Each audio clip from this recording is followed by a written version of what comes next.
प्रथम राजनीतिक लोकतंत्र पढ़ने के बाद हमने सामाजिक लोकतंत्र पढ़ा, नैतिक लोकतंत्र अभी पढ़ेंगे। चौथा है नैतिक लोकतंत्र। कई विचारकों का मानना है कि यह लोकतंत्र आध्यात्मिक जीवन व दर्शन को स्वीकार करता है, अर्थात विचारकों की तर्कों को ध्यान में रखकर नैतिक लोकतंत्र को स्वीकार किया गया है। इसमें मानव मूल्यों को ही समाज व शासन का मूल आधार माना जाता है। इसमें मानव मूल्यों को अधिक महत्व दिया जाता है, मानव मूल्यों को अधिक महत्व दिया जाता है। इसी कारण से इसको सर्वोत्तम अभिव्यक्ति भी कहा गया है। इसके लिए हम एक उदाहरण है, इसका बहुत बेहतरीन उदाहरण है, उसको हम देखेंगे। सन 1789 की फ्रांस की उदार लोकतांत्रिक क्रांति ने हमें कुछ हिस्से बताए हैं। इनका मानना था, इस क्रांति ने नैतिक लोकतंत्र के कुछ 3 हिस्से बताए हमें, जिससे नैतिक लोकतंत्र को हम अच्छी तरीके से समझ सकते हैं। इनका मानना था कि इस क्रांति में स्वतंत्रता, समानता और भाईचारा, ये 3 वर्ड के माध्यम से ही नैतिक लोकतंत्र को समझा जा सकता है। क्या था भैया? स्वतंत्रता, समानता और भाईचारा। ये 1789 की फ्रांस की क्रांति से हमें मिले। इन तीनों के बिना व्यक्तियों की समानता नहीं हो सकती। अगर इन तीनों को साथ में रखा जाएगा तभी व्यक्तियों की समानता होगी।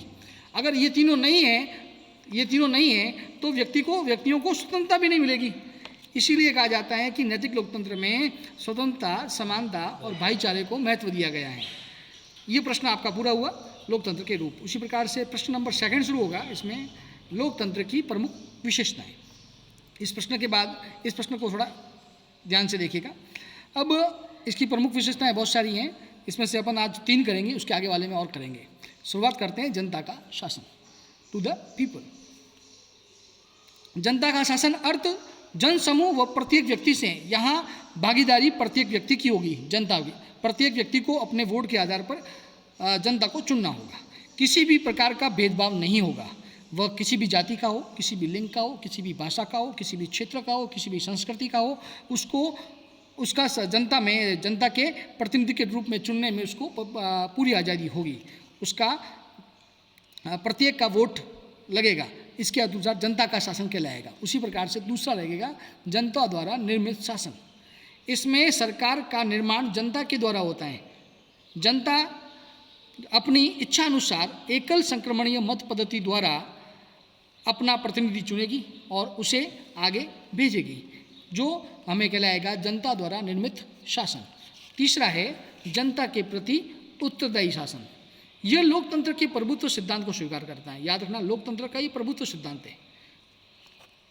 उसी प्रकार से इनके कार्य जनता के प्रति उत्तरदायी होते हैं। जो ये कार्य करते हैं वो जनता के लिए ही किए जाते हैं।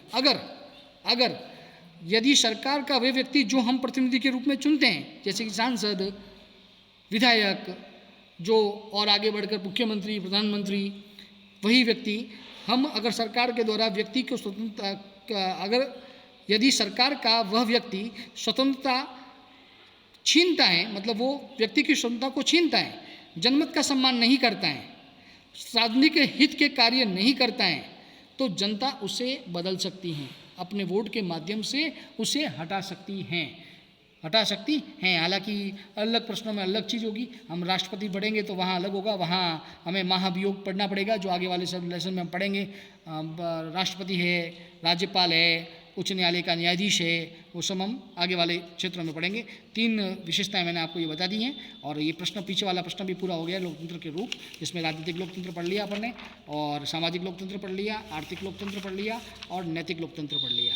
आप सभी को व्यवस्थित तरीके से नोट डाउन कर लीजिएगा।